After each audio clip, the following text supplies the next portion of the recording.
अब नालंदा विश्वविद्यालय का इतिहास बहुत ही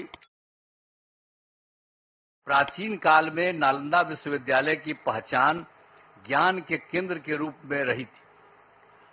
अब इस पुराने विश्वविद्यालय में करीब 10,000 छात्र पढ़ते थे और यहां पढ़ाने वाले भी शिक्षक जो थे 2,000 के करीब हुआ करते थे। यहां सिर्फ हमारे देश के ही नहीं, दुनिया के अनेक जगहों के लोग आकर यहां पर पढ़ते थे।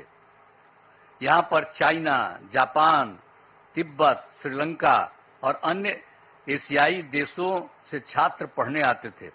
लेकिन दुर्भाग्यवश यह विश्वविद्यालय 1200 ईस्वी में नष्ट हो गया था। अब 2005 के 24 नवंबर से हम लोगों को काम करने का मौका मिला। तब से बिहार के विकास का काम हम लोगों ने शुरू किया। ये काम हम लोगों को उसी समय शुरू हुआ था।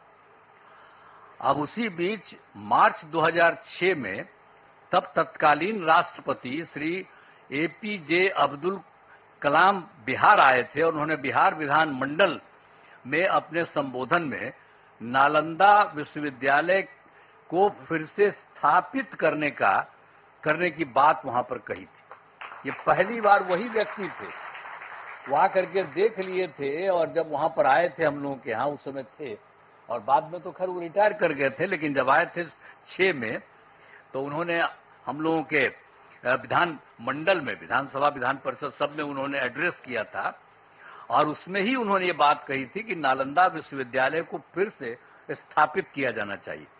तब से हम लोगों ने नालंदा अंतर्राष्ट्रीय यूनिवर्सिटी स्थापित करने की पहल शुरू की।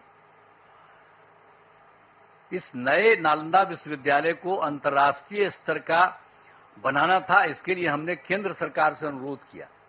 उस समय के केंद्र सरकार था, उसको भी हम लोगों ने अनुरोध किया, इन्होंने कह दिया था, तो वो तो कुछ जल्दी सुन नहीं रहे थे, उनमें देरी की जा रही थी। तो राज्य सरकार ने, हम लोगों ने नालंदा विश्वविद्यालय को फिर से स्थापित करने के लिए नया कानून वगैरह बना दिया और साथ ही नालंदा विश्वविद्यालय के लिए स्थान का चयन करके 455 एकड़ भूमि का अधिग्रहण कर लिया गया था। इसके बाद वर्ष 2008 में, अब जो राष्ट्रपति पहले कहे थे वो तो रिटायर कर गए थे, तो पूर्व राष्ट्रपति डॉक्टर एपीजे अब्दुल कलाम प्रथम विजिटर के रूप में नए नालंदा विश्वविद्यालय के लिए चयनित स्थल पर आए थे।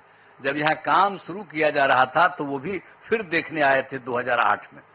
तो इन सब चीजों को बता देना जरूरी है ताकि सब लोग जान लीजिए, पुरानी बातों को भी जान लीजिए, कैसे बना, किस तरह से बना, ये सब भी। और फिर 2010 में वर्ष में हमारे अनुरोध पर नालंदा अंतर्राष्ट्रीय विश्वविद्यालय की स्थापना हेतु लोकसभा में बिल पारित किया गया। जब बहुत बार बार हम कह रहे थे तो अंत में वहां पर था और उस समय तो सरकार दूसरे की थी, लेकिन हम लोगों ने इतना ज्यादा कहते रहे और उसके बाद फिर एक बार वो लोग वहां पर इसको लाए लोकसभा में। फिर राज्य सरकार पारित किया था कि इसको हम कराएंगे।